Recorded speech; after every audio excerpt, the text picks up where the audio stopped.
रबीउल अव्वल का महीना अल्हम्दुलिल्लाह शुरू हो चुका है।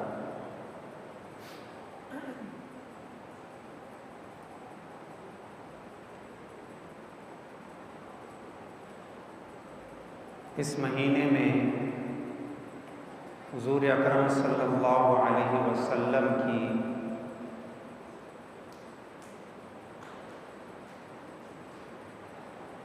पैदाइश भी हुई है और इसी महीने में आपकी वफ़ात भी हुई।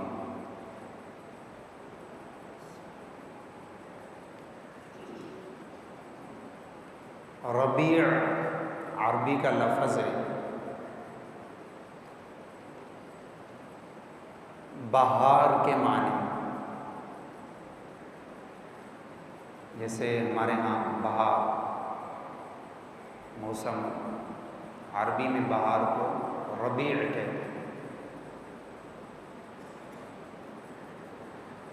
अव्वल पहला,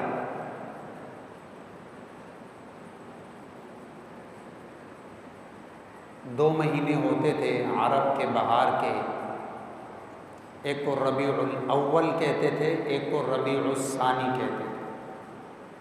जैसे हमारे यहाँ आमतौर पर जो गर्मियों के शदीद जो महीने होते हैं, मई जून या जून जुलाई, उस ज़माने में बहार के दो महीने होते हैं। और जो रबीउल अव्वल है इसमें फूल खिलते थे, रबीउल सानी में फल तैयार होते थे। रबीउल अव्वल में फूल खिलते थे, रबीउल सानी में फल तैयार।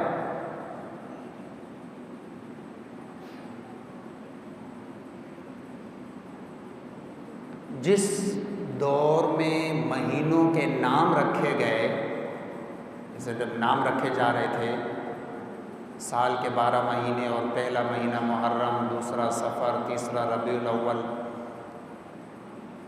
तो जब नाम रखे जा रहे थे उस वक़्त वो मौसम बहार का था, तो इसको रबी का नाम दे दिया गया। फिर अगला महीना बहार का दूसरा महीना था, उसको रबीउल सानी कह दिया गया। अब ज़रूरी नहीं कि आज के दौर में भी रबीउल अव्वल बहार का महीना हो, अब तो बहार नहीं है, क्योंकि इस्लामी साल तो वो आगे पीछे होता रहता है, अंग्रेज़ी के एतबार से कम दिन है। लेकिन जब इस्लामी तारीख़ में जब नाम रखे जा रहे थे महीनों के, तो ये जो महीना था ये बहार का सीज़न था, तो इसको नाम दिया गया रबीउल अव्वल। और उसके बाद फलों के पकने का था, वो भी एक किस्म का बहार था, उसको नाम दिया गया रबीउल सानी। ये मुनासिबत है। इसका ताल्लुक़ कोई वैसे हुजूर की आमद के साथ नहीं है। जैसे लोग कहते हैं बहार, हुजूर की तो ज़ाती बहार है, उसका ये महीने की नाम रखने की वजह ये नहीं है। वजह वो है जो मैंने आपको बता दी।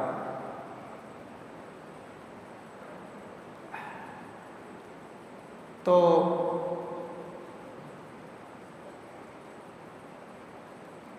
हुजूर अकरम सल्लल्लाहु अलैहि वसल्लम ही वो हस्ती हैं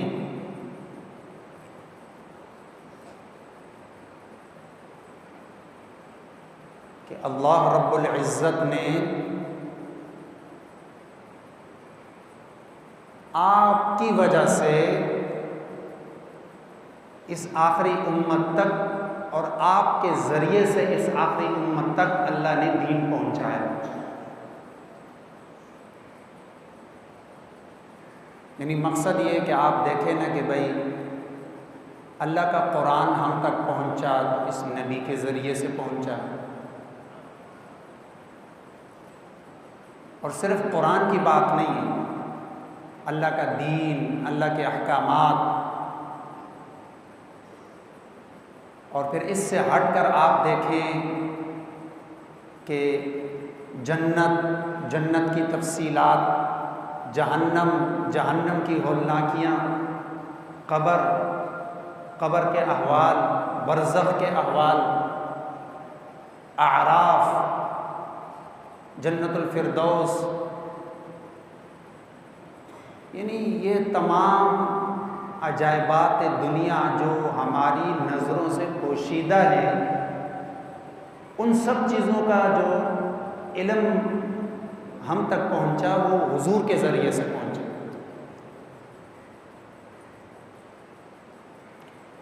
तो इंसान कहते नहीं यार, जिस हस्ती के ज़रिए हम तक इतना इल्म पहुंचा उस हस्ती के बारे में जाना जाए,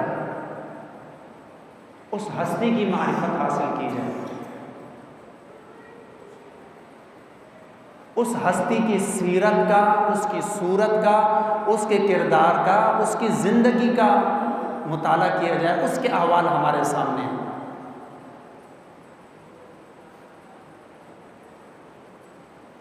और अल्लाह ख़ुद कुरान में फरमाते हैं ये बात। अल्लाह कुरान में फरमाते हैं, लक़द काना लकुम फ़ी रसूलिल्लाहि उस्वतुन हसना। उस्वा हसना अरबी का लफ्ज़ है, उस्वा हसना सुना भी होगा आपने। वही अच्छे काम, अच्छी सीरत, अच्छी आदत, उस्वा हसना इसको कहते हैं। भाई तुम्हारे अंदर अच्छी बातें कैसी आएंगी? अल्लाह फरमा रहे नबी की सीरत से, नबी के किरदार से, नबी के सीरत के मुताले से ये चीज़ें तुम्हारे अंदर मुंतकिल हो सकती हैं। लक़द कान लकुम फ़ी रसूलिल्लाह, नबी की ज़िंदगी, नबी की ज़ात, इसमें तुम्हारे लिए उस्वा हसना है।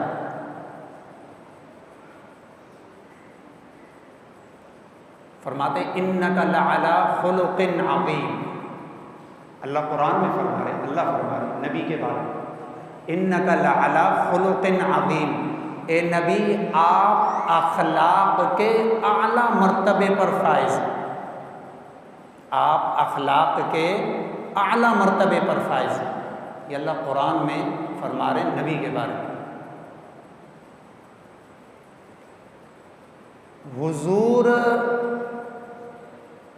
को अपनी फ़िक्र जितनी थी, इससे ज़्यादा अपनी उम्मत की आपको फ़िक्र थी। ये मारूफ बात है। हुजूर को अपनी फ़िक्र जितनी थी, इससे ज़्यादा आपको अपनी उम्मत की फ़िक्र थी। ये भी अल्लाह ने कुरान में फरमाया, ये भी अल्लाह कुरान में फरमाया, लक़द जाअकुम रसूल, ए लोगों तुम्हारे पास रसूल आया, मिन अनफुसिकुम, जो तुम में से है, मतलब इंसानों में से, बशर है लेकिन आम बशर नहीं है, ज़मीन आसमान का फ़र्क है आम इंसान में और नबी में। अज़ीज़ुन अलैहि मा अनित्तुम, जो चीज़ तुम्हें मुशक्क़त में डालती है नबी को वो परेशान करती है। हरीसुन अलैकुम बिल मुमिनीना रऊफ़ुर रहीम, और जो चीज़ तुम्हारी ख्वाहिश होती है नबी की वो चाहत होती है। मतलब ये नबी ऐसा है कि तुम्हारी ख्वाहिशात जो कि जायज़ ख्वाहिशात हो तो नबी भी चाहता है, नबी की चाहत ये है कि वो ख्वाहिशात पूरी हों। और ये नबी ऐसा है कि जो चीज़ तुम्हें मुशक्क़त में डाल दे नबी भी उससे मग़मूम होता है, नबी भी उससे परेशान होता है। एक मिसाल है, छोटी सी एक मिसाल है।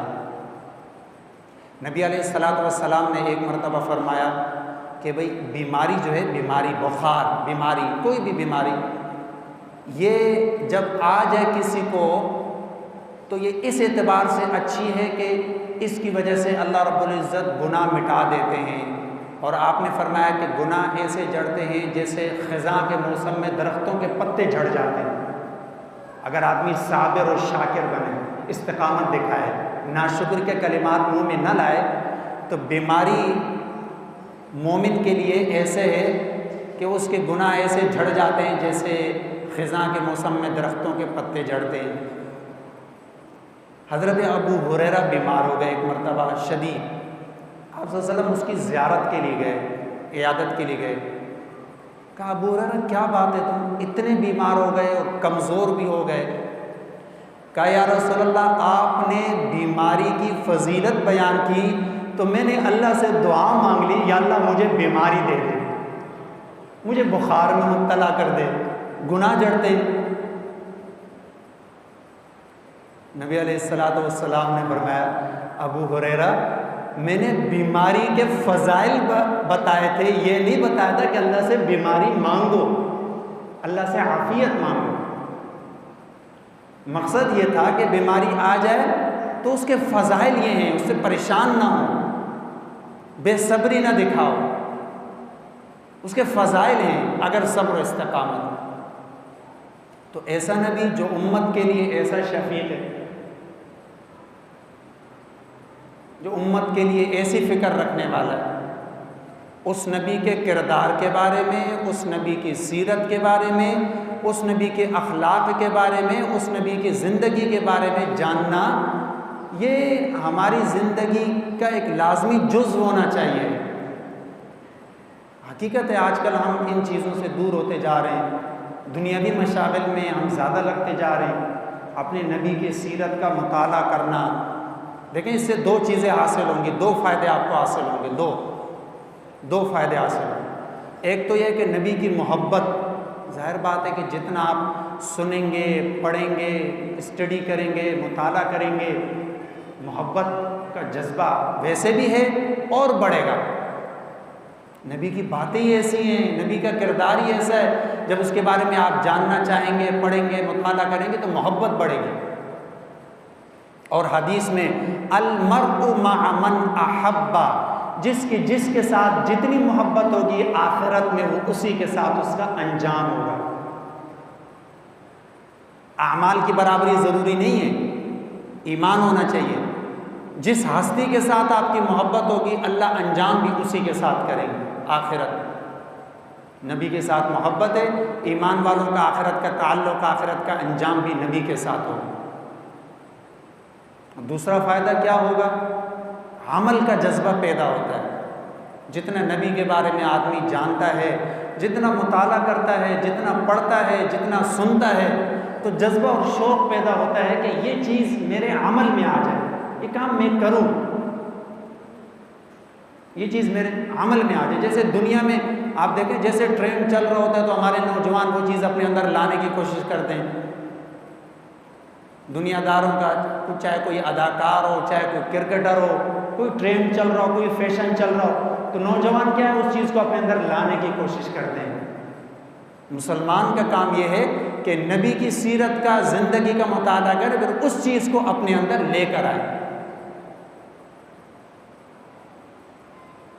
तो इंशाअल्लाह ये एक तमहीद मैंने बांधी है और आइंदा जुम्मे से मुस्तकिल मेरा ये इरादा है कि सीरतुन नबी पर एक तफसीली बात हम शुरू करेंगे। एक सिलसिला हमने पहले इसको रमज़ान में भी चलाया था, कई अहबाब की ख्वाहिश रही थी कि इस सिलसिले को शुरू किया जाए और उसके लिए वक्त भी ज़रूरत है।